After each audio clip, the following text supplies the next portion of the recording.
This is the news with me, William Bart. I'm gonna make this one quick because I've got stuff to go do, and I hope you'll enjoy the change of pace. So I've got up here for you: local law enforcement offered drones to Secret Service ahead of Trump assassination attempt. Secret Service declined, according to a whistleblower.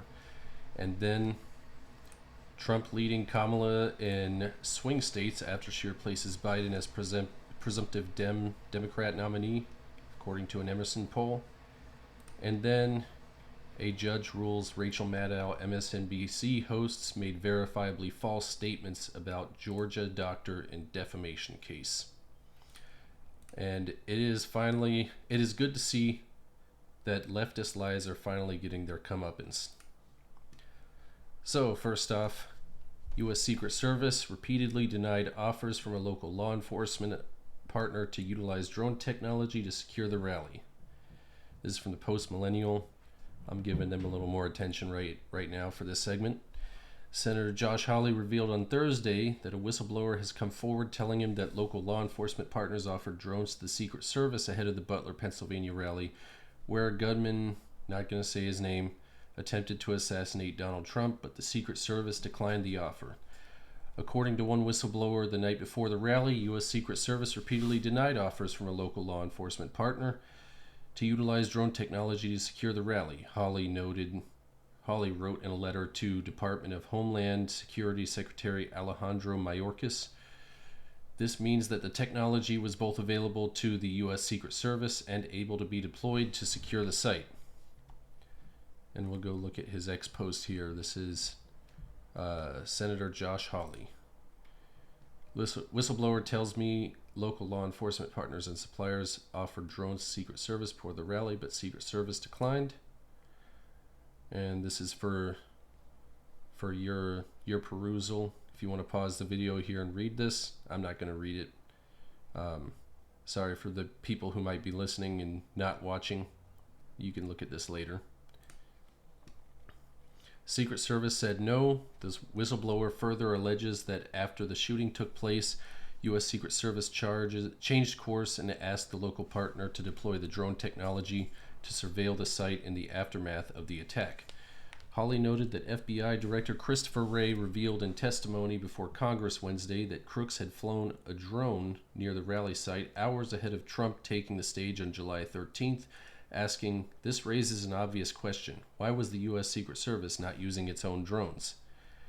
It is hard to understand why USSS would decline to use drones when they were offered, particularly given the fact that USSS permitted the shooter to overfly the rally area with his own drone mere hours before the event. The failure to deploy drone technology is all the more concerning since, according to the whistleblower, the drones Secret Service was offered had the capability not only to identify active shooters, but also to help neutralize them. Hawley demanded that Mayorkas provide all records and communications regarding the availability or use of drones on the day of the rally no later than 7 days from when the letter was sent, and also ordered that Mayorkas testify before Congress next week about these staggering security failures by your department.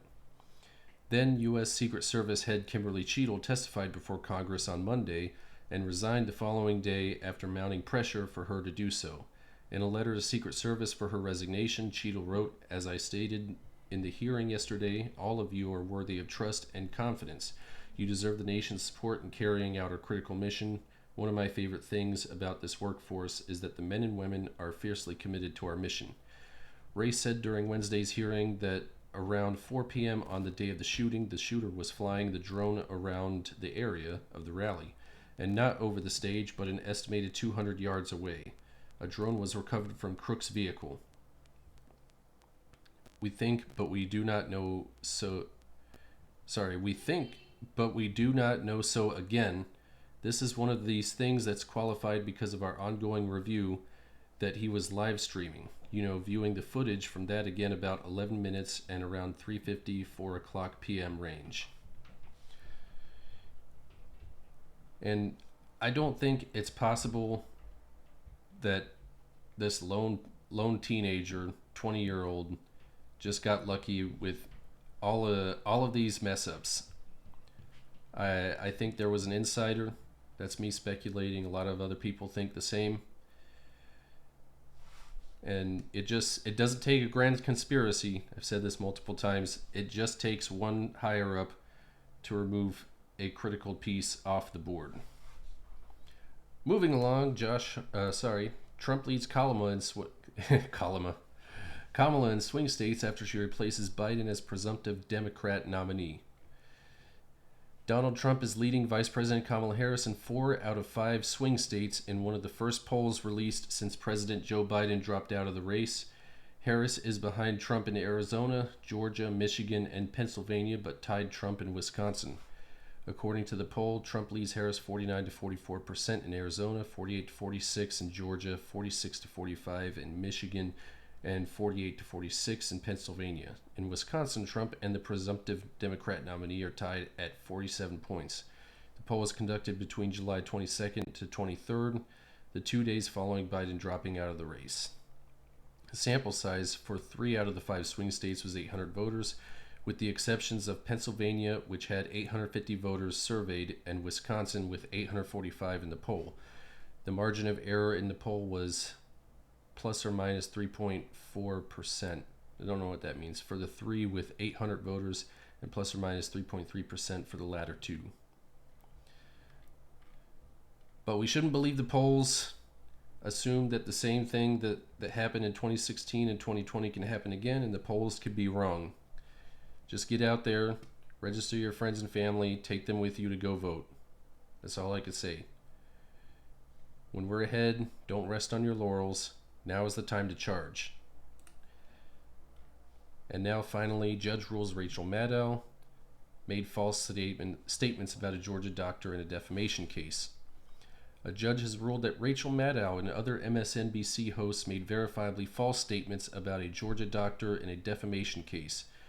Mahendra Amin, a doctor who they falsely labeled as a uterus collector and falsely reported he performed mass hysterectomies, is suing for $30 million.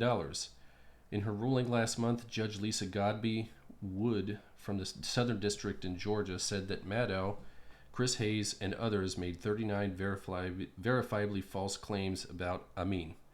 The doctor was a gynecologist who treated detainees at a Georgia Immigration and Customs Enforcement Center.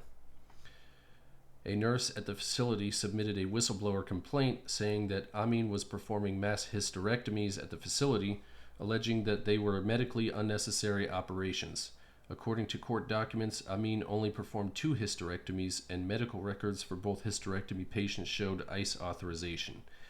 The 2 hysterectomy patients also signed informed consent forms for their procedures, the court documents add.